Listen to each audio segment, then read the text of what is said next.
Amigos, bienvenidos a una nueva transmisión más a su canal Pregonero Informa, servidor Ir Rodríguez, transmitiéndoles desde el día de hoy. Nos seguimos encontrando en este sábado 23 de noviembre del 2024. Si nos estás viendo por primera vez, muchísimas gracias por tu tiempo y por tu espacio. Solamente pido tu apoyo con la suscripción para que cada día podamos ser más en esta gran familia. Amigos, pues simplemente la ministra Yasmín Esquivel se paró en este programa. Pues digamos que es chayotero hasta nomás, puesto que le da cabida simplemente pues a toda la oposición. Y no estoy exagerando. Fíjense ustedes. Y así rápidamente, por ejemplo, vean a Kenia López Rabadán, tiene ahí su columna. Y rápidamente lo podemos ver en el Universal. ¿Quién otro tiene ahí su columnita? Sí, claro. Alejandro Moreno Cárdenas, Alito. Él también cada fines de semana, si no me equivoco, lanza sus columnas para atacar. Todo es para atacar al gobierno. Para atacar lo que están haciendo. A ver, porque diario está el señor haciendo simplemente sus videitos. Pero también tiene sus participaciones, ahí lo pueden ver, para que vean que no es mentira.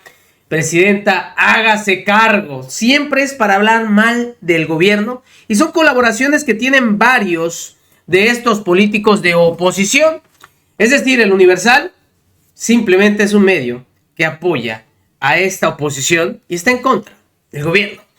Pues simplemente la ministra Yasmín Esquivel, y sin ningún tapujo, se para a este programa y simplemente los deja calladitos, porque hubieron argumentos de todo, que con esta reforma se plantea simplemente tener el poder, en pocas palabras, puesto que van a poner a gente allegada. Así es como los cayó también la ministra Yasmín Esquivel, hablando sobre la paridad de género, que es algo muy importante, y se lo recalca en su cara. Desde que llegó el presidente Andrés Manuel López Obrador, entraron 4 ministras, cosa que nunca había sucedido. Pero para que vean, para ellos todo está mal. Todo. Y sobre todo ahorita que esto es tema de todos los días, es bueno que la ministra Yasmín Esquivel se haya parado. Bueno, Fernández Noroña hemos visto también, y dicho sea de paso en la mañana, ya que lo tomé aquí, le subí un videito en donde se plantó en la UNAM.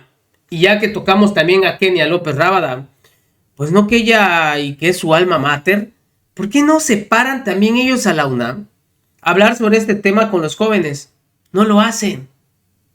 No lo hacen estos legisladores, para que vean la diferencia.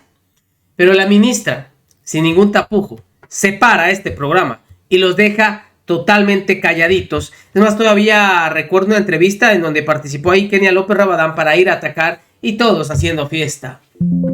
Es de lo más lamentable.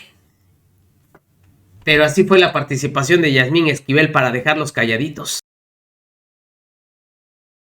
La impartición de justicia. Ha estado tan alejada la impartición de justicia en la sociedad que hoy existe y tenemos esta reforma al Poder Judicial.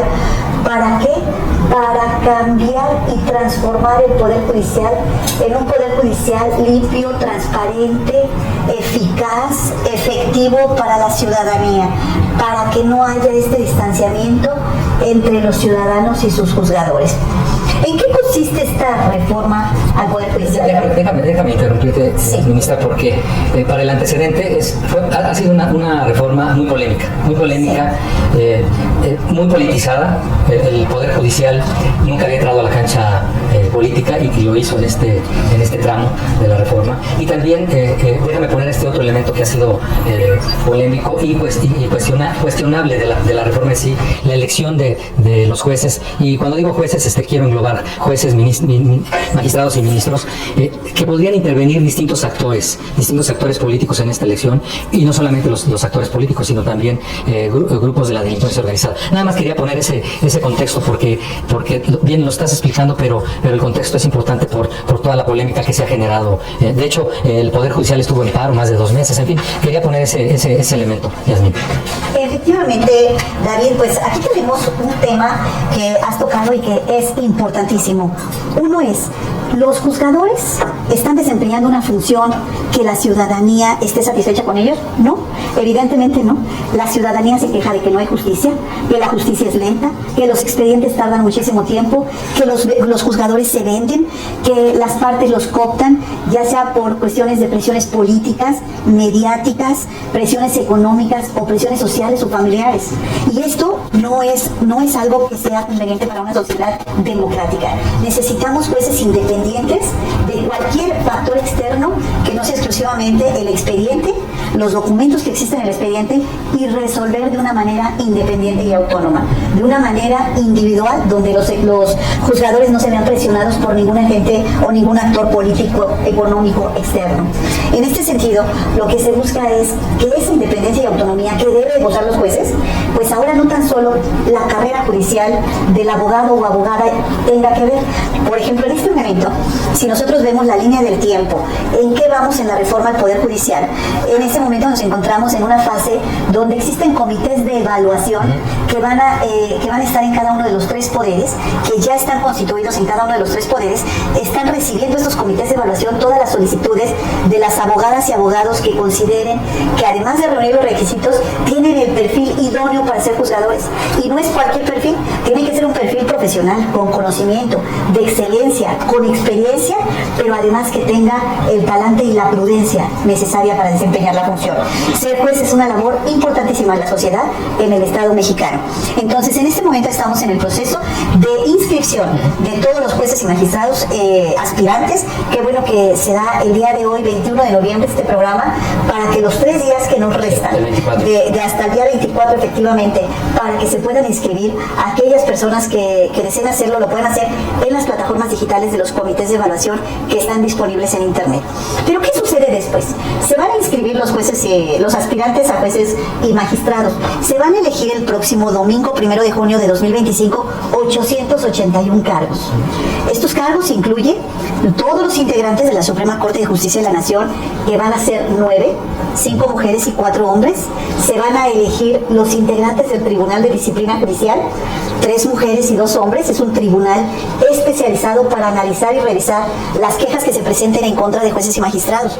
¿Cuántas veces hemos escuchado a la sociedad que se queja de la actuación de un juzgador y no existe un área que pueda presentar su queja y que ésta se pueda atender de manera inmediata? Las quejas que se presentan tardan muchísimo tiempo los resultados y no se conocen efectivamente. Ministra, de lo que nos ha expuesto ahorita, me surgen 2 inquietudes que creo que además ya se han hecho explícitas. La primera es que a la fecha hay muy pocas personas registradas para poder participar en la evaluación que van a realizar estos comités.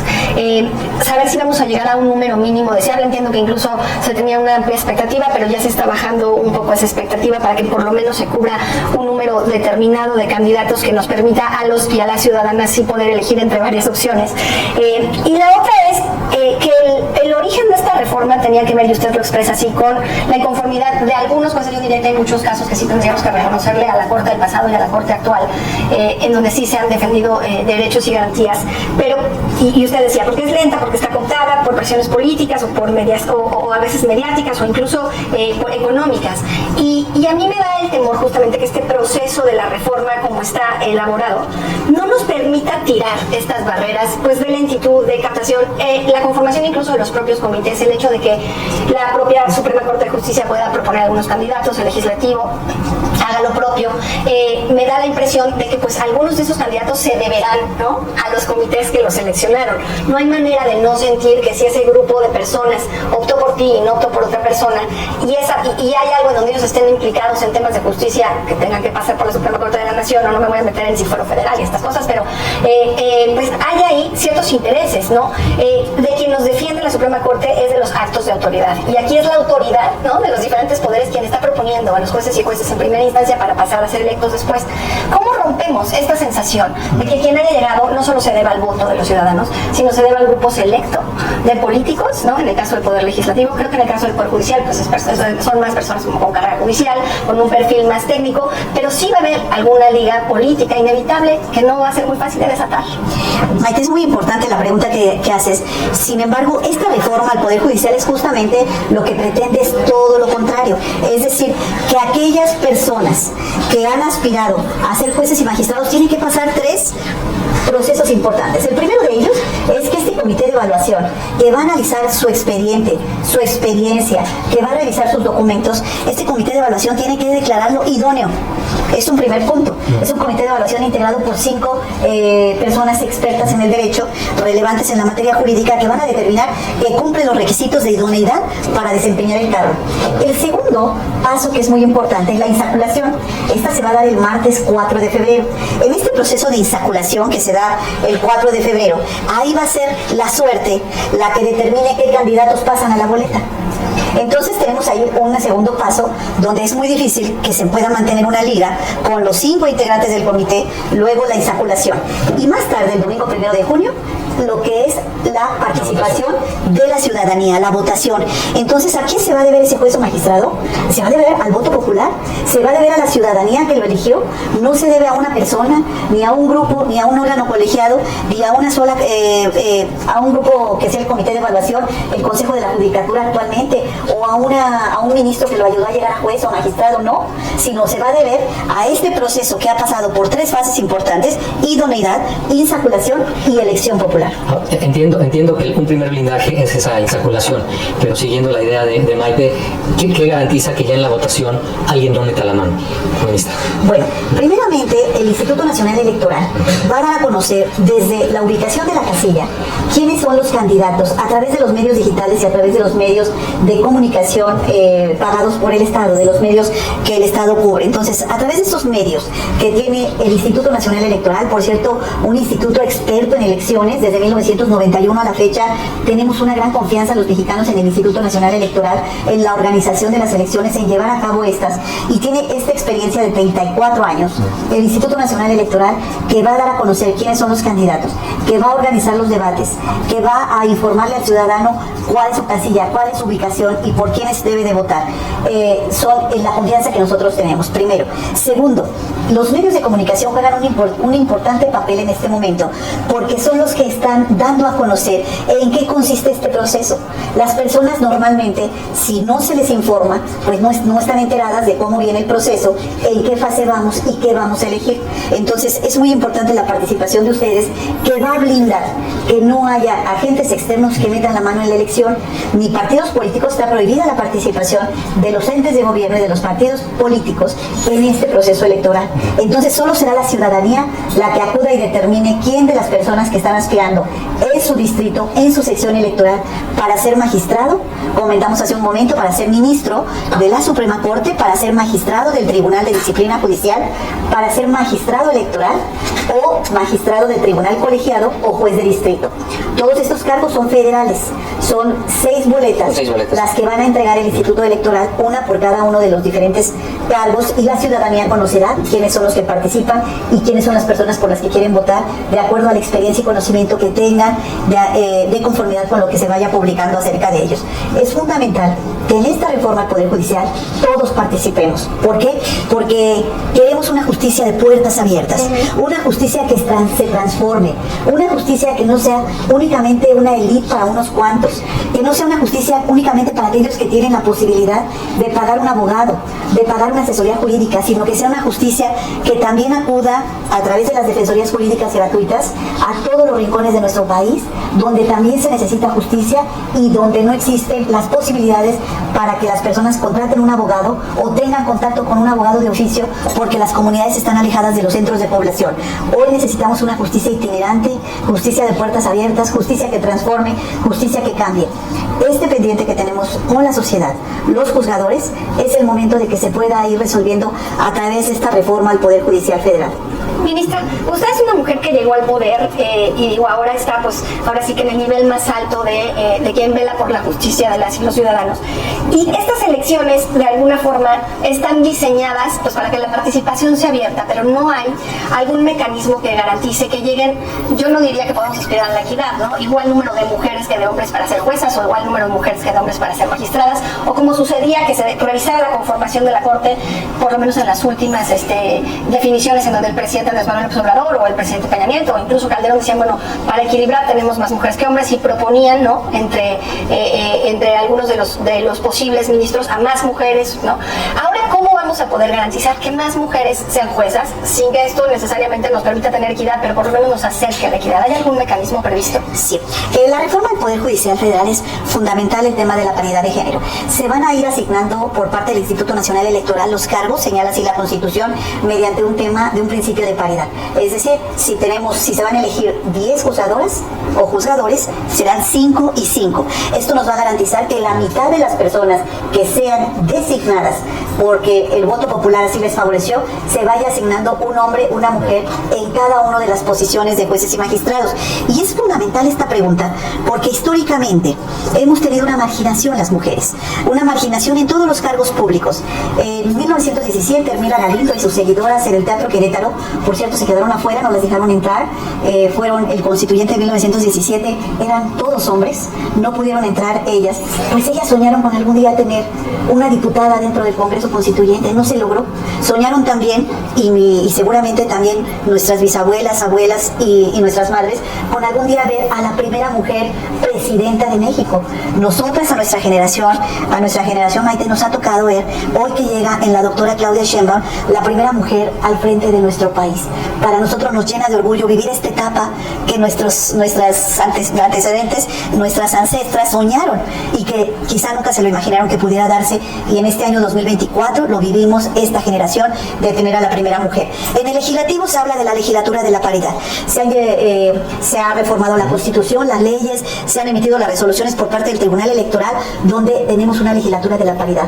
Pero donde existe un gran pendiente histórico es justamente en el Poder Judicial Federal.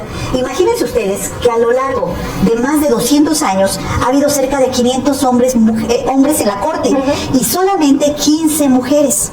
De 500 hombres y 15 mujeres, pues ustedes con el dato verán que es totalmente un abismo que existe entre la presencia masculina, que siempre ha sido fundamentalmente de hombres en el Poder Judicial Federal, y la presencia femenina. Es importante señalar que en la administración pasada, a cargo del presidente Andrés Manuel López Obrador, llegamos las 4 últimas mujeres. De esas 15 que históricamente hemos estado en el más alto nivel del Poder Judicial, que somos ministras, las 4 últimas fuimos nombradas, propuestas por el presidente Andrés Manuel López Obrador. ¿Cómo la ven, señores? Ahorita, pues como ya acostumbramos, dejar prácticamente correr la entrevista para que ustedes puedan ver, escuchar, analizar y pues sacar su punto de vista ante esto que está sucediendo. Lo vuelvo a reiterar, qué bueno por Yasmín Esquivel, que como todos sabemos en su momento fue un claro, pues obviamente, ella fue sometida a una clara exposición por la oposición, un claro ataque.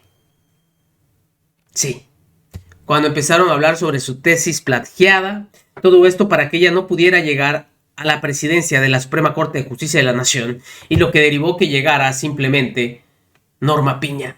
Pero todos vimos cómo era duro y dale ese ataque hasta que lograron su cometido. Pero bueno, tiempo al tiempo. Y como lo hemos comentado en reiteradas ocasiones, todo cae por su propio peso y ya vemos en dónde acabó esta ministra, o en dónde va a acabar esta ministra Norma Piña, mostrando simplemente que siempre estuvo del lado de la oposición, siendo simplemente la peor presidenta de la Corte y así designada por varios ministros y varios medios. En fin, nos vemos, que sigan pasando un excelente día. Servidor Irving Rodríguez, transmitiéndoles desde su canal. Recuerden, la información está ahí y depende de todos nosotros el pregonarla. Nos vemos.